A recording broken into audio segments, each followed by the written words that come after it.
I'm R.V. Gundur, the man who has brought several failed initiatives to the college, such as the co-developed mentoring program, the talk show format orientation, the online foreign exchange, the BGC handbook, and standardized grading practices. Today, I'm going to talk about hybrid learning, the simultaneous, in-person, and online delivery of a learning experience that we've been asked to get up and running. It's something else that I failed to grasp. Year 3, and you're gonna have to shoot from the hip. No problem, Cap. At least we've got pistols, right?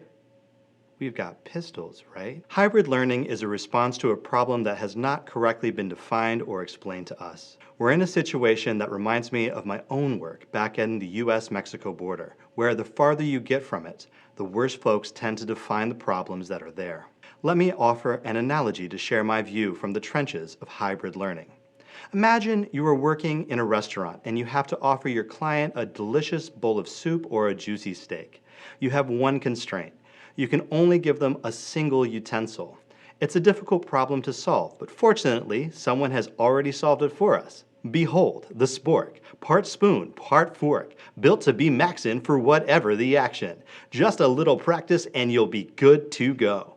Yet, I see you skeptics. You've been to the training. You're looking at the spork and you're thinking, it's an endurance test. It's a bit of a train wreck. It's the worst of both worlds. Folks after my own heart. With the spork, I struggle to eat my meat and soup without making a mess all over myself. I guess I'm just not that skilled an eater. But you know, I've been thinking about this problem all wrong. My clients aren't like me. The minority of customers who really want flexibility don't actually want a choice between soup and steak with the option to eat in good company. They want Soylent. What is Soylent, you ask? Soylent is a product that delivers all of your nutrition in an easy-to-make, nearly on-demand, and quick-to-consume shake. No need to fuss with the spork. Its convenience outweighs the consequences at the porcelain confessional later. And this, folks, is the heart of my objection to hybrid. The fact that the term flexibility is a buzzword that is not helpful in defining why we are engaging in hybrid. Take this exchange on Overheard at Flinders, posted by one of our students enrolled last year. This student was upset that she couldn't take 6 classes in a single semester at her convenience and pass them all. She wanted 0 contact hours. I taught this student. She demanded that she be given the opportunity to submit her assignments despite not engaging with the class at all. She of course failed. She of course is not unique. Janine Clark worked hard to support students like this, to get them to view university realistically, but that was another effective initiative that doesn't have continued support. We have no initiative to bring parents on board to help us set the standard of expectations for our incoming students, who are largely living at home and working significant hours in part-time jobs. We need everyone in a family to understand that flexibility does not mean a reduction in the time required at university to be successful. One simply cannot work full-time, engage in caring duties, and manage a full-time study load and still be successful in all of those tasks. That's not being callous, it's being honest, and right now we don't have our messaging on point.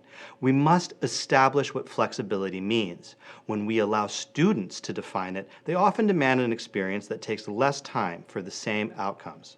That simply isn't possible. Instead of confronting this, we're presented with hybrid learning, the spork of learning pedagogy that takes more time for worse outcomes, as the panacea to a problem that isn't correctly defined. We're given hybrid learning as a deliverable without a clear indication of what the end result should look like or how to deliver it with the constraints we face.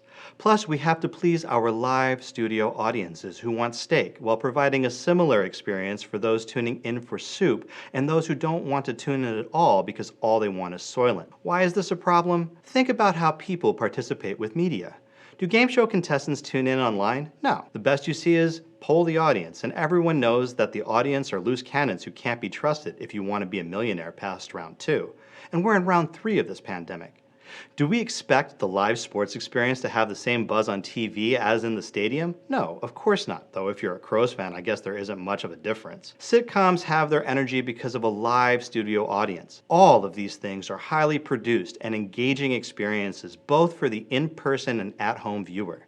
That takes a lot of people, training, planning, time, and resources to yield good, consistent results. And we simply don't have any of that.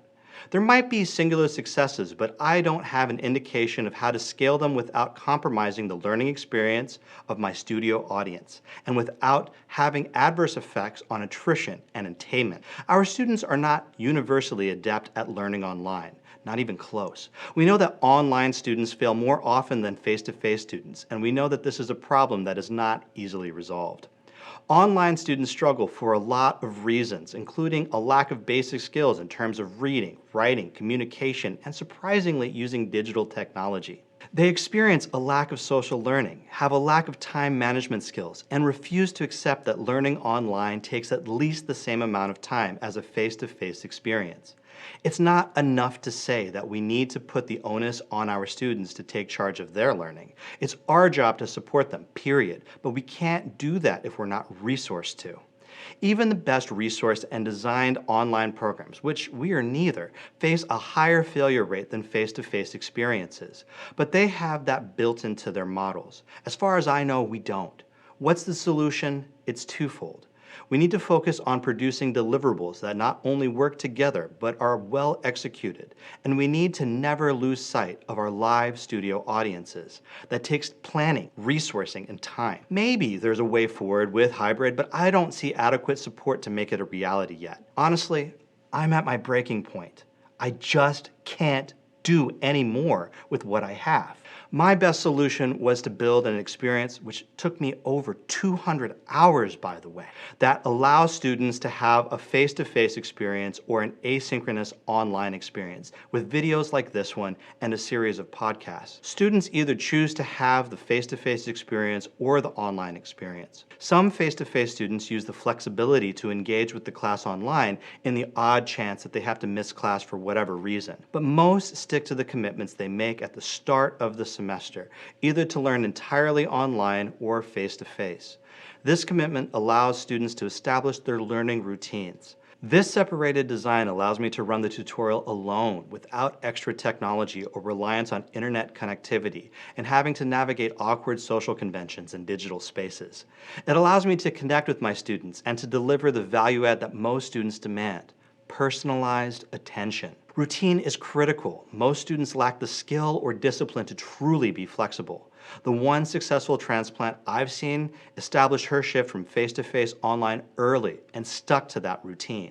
What's clear, successful students pick a mode and stick with the routines required to keep on track. Regardless of whether my model is ever mooted on its merits, the way forward must be a radical change to what we have now.